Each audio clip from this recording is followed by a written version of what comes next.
Coming up on Look Today, we have an update on the new measure that bans sitting on sidewalks in Saratoga Springs. I've got details. And Congresswoman Elise Stefanik introduces legislation that will help students alleviate their debt. More on that coming up. And members of the LGBT community in Glens Falls mourn the recent tragedy in Florida. It's all ahead on Look Today.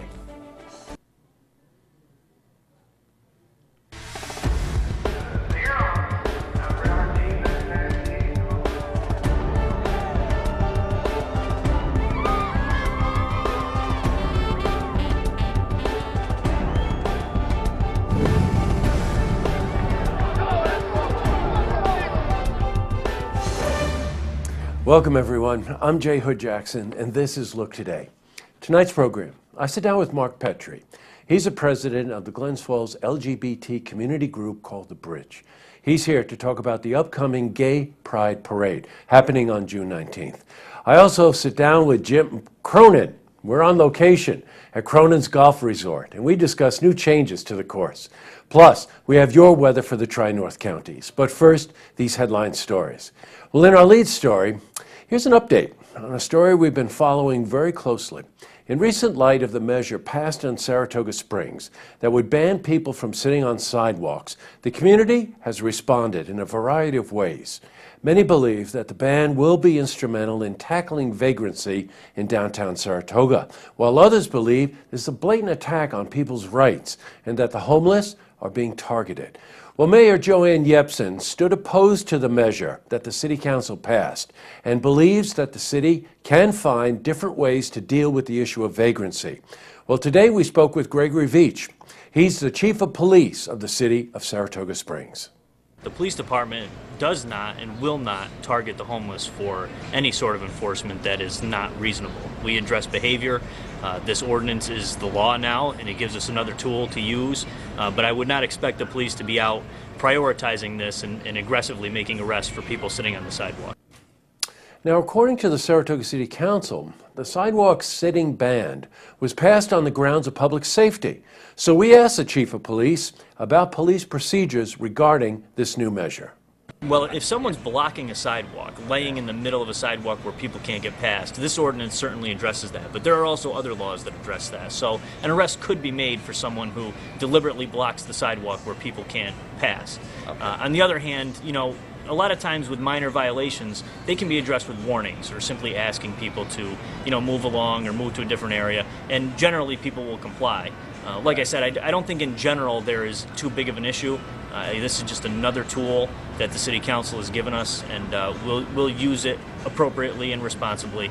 But we have to be reasonable, and we can't target one particular group or individual for enforcement that we wouldn't then also apply to other groups of people. In other news, members of the LGBT community gathered in Glens Falls on Sunday for a vigil mourning the loss of the 49 victims that were gunned down in Florida over the weekend. Well, Sunday's vigil was organized by a local musician and activist, John Miller. A group of 40 people stood in the Glens Falls City Park with candles.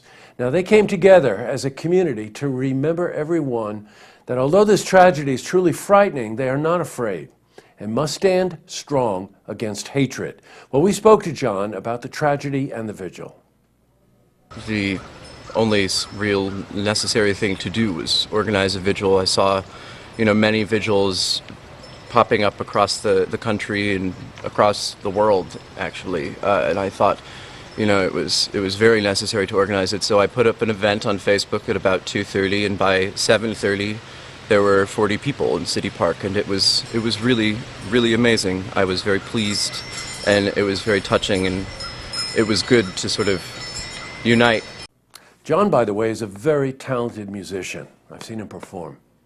Well, the local LGBT group in Glens Falls, known as The Bridge, will present a Gay Pride March on June 19th.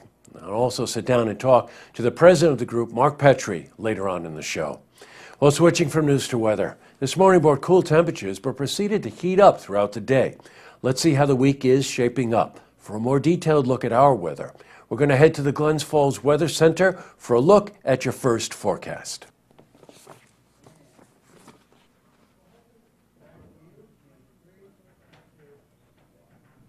And back to the news. Well, Congresswoman Elise Stefanik introduced the Helping Employers Lessen Payments for Students Act. Now, this important legislation would allow employers to make tax-free payments toward their employees' student loans. And the legislation is modeled after the 401k program to stimulate growth in the economy and to alleviate the strain of debt on students who are entering the workforce. In other news, the Pavilion Grand Hotel in Saratoga announced today the grand opening of its restaurant Fish at 30 Lake Avenue. Yay! Mazzone Hospitality will oversee the operations of the new restaurant. The restaurant is located on the corner of Lake Avenue and Pavilion Place and will feature outdoor sidewalk dining. Well, we were at the opening and we spoke to Senator Kathy Marchione of the 43rd Senate District. The concept is to have the fish caught one day and be on the plate in this restaurant the next day. So beyond the terrific idea and absolute that we have a new business here in Saratoga Springs, we're going to have new employees, and it's just a win-win for the city and a win for the restaurant. Now, the restaurant will introduce new jobs as well and unique seafood dishes. As I said, yay for all us pescatarians. Well, we also spoke to Mayor Joanne Yepsen. This is an exciting day because we're launching Fish at 30 Lake, and we've just chucked our first oysters to kick off the season, and we feel like this is going to be a great addition to downtown Saratoga Springs. We don't have a lot of seafood, and this will be filling that void. Up next, I sit down with Mark Petrie. He's the president of the Glens Falls LGBT community group called The Bridge. He's here to talk about the upcoming Gay Pride Parade that's happening on June 19. Plus, I also sit down with Jim Cronin, and we're on location at Cronin's Golf Resort. He's here to discuss new changes coming to the course. But first, if you see news happening, you want to share a story idea, how about join us for an interview?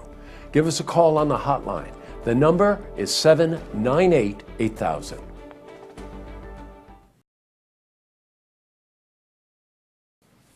Well, that's all the time we have for this edition of Look Today.